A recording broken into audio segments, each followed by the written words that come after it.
PuTTY is an excellent program to remotely connect to your server through the command line. It's basic but powerful. Unfortunately, getting it installed can be a bit hairy, a bit annoying. I went through it a few times, so I thought I would just make a video walking through the steps. Now I'm going to log into the server using the username I just created, Kurt, that's me, enter a password. And what I'm going to do right off the bat is I'm going to go ahead and set up a root user. To do that, I enter sudo passwd space root. It will prompt you for your user password, and then it's going to prompt you to create a root password. This is like the admin account.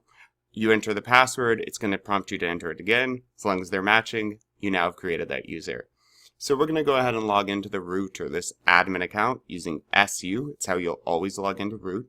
And then go ahead and type in that password you just created. And I'm going to go ahead and change my directory. What I'm going to do first is apt-get upgrade. I typed in sudo, it wasn't necessary since I'm root now. I hit Y for yes. I've sped this up a lot. It's likely that you'll have a lot of upgrades. I think this took 2 or 3 minutes on my machine. What I'm going to do after this though is now I'm going to do apt-get update and go ahead and hit enter there. That was fast because I have recently updated.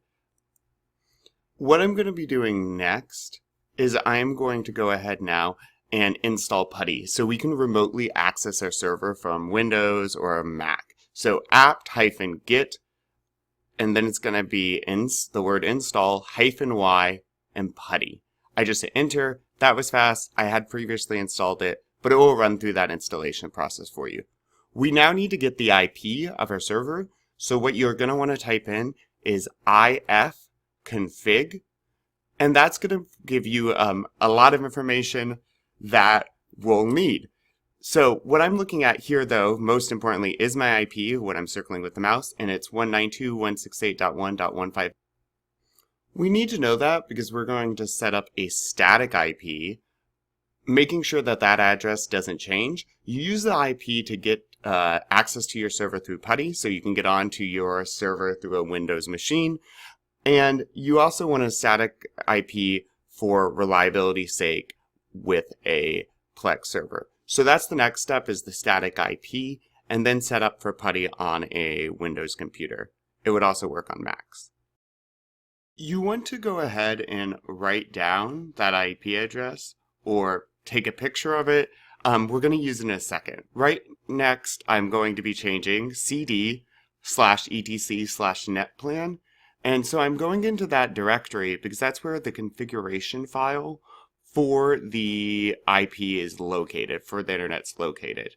And I just did ls to list out the files in it. What I'm about to do right now, cp is copy. I'm going to copy the original file, the 50cloud/int. I'm going to create a 50cloud/int.original. So to copy it, you just put cp, the name of the original file, space, and then whatever you want to rename it. And notice I renamed it the exact same thing. I just put .original. Let's list out to make sure I have the original. That's great. It's there. Just in case anything gets messed up, we'll always have the original file that we can go back to.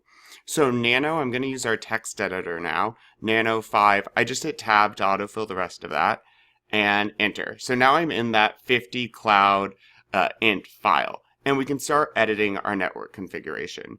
Be careful about the spaces here and using tabs in space. I messed that up and the whole thing wouldn't work for me. So right off the bat, what I'm going to add under network is renderer, yes, renderer : networked, so network just with the D, and you do need to have that exact. And now for my address, this is going to be my IP. Don't add my IP. You want to add the IP address that you wrote down, that you saw on the previous screen, because we do know it's open.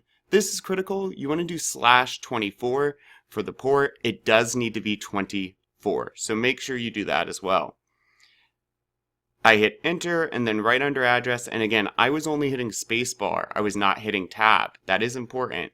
Notice that I started writing gateway for right under address, and now I'm going to type in the name of the default gateway, which for me is 192.168.1.1. and name servers. I'm going to go ahead and use Google's name servers.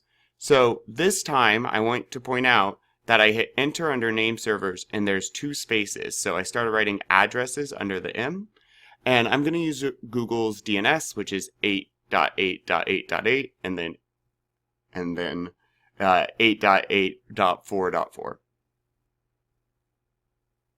And I'm thinking about it.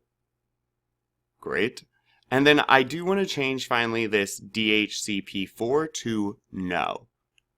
At this point, I'm going to hit Control O for Control Out, which is then going to ask me if I want to write over the file. Yes, I want to save my changes, and then Control X to exit back out of it. And we have now set it up. All I have to do now is enter netplan apply, and then netplan apply, debug apply, just to make sure everything is good to go.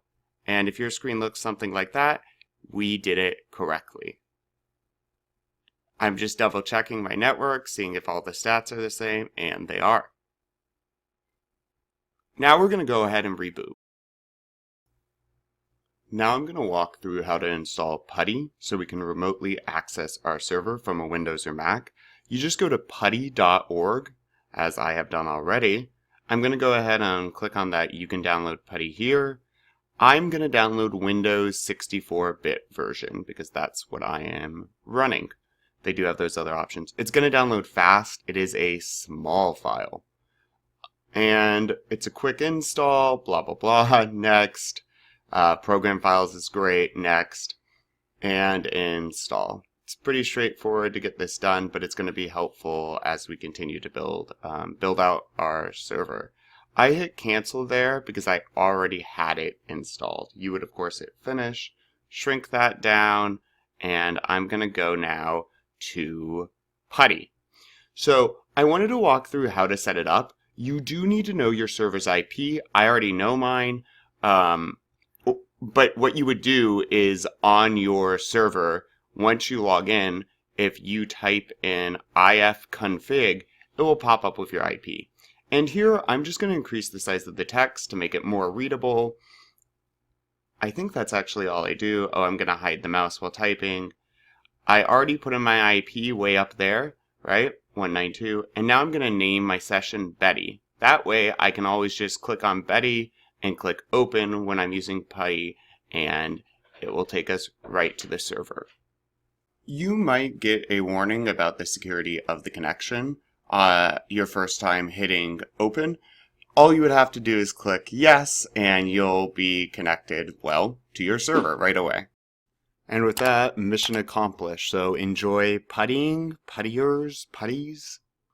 Enjoy.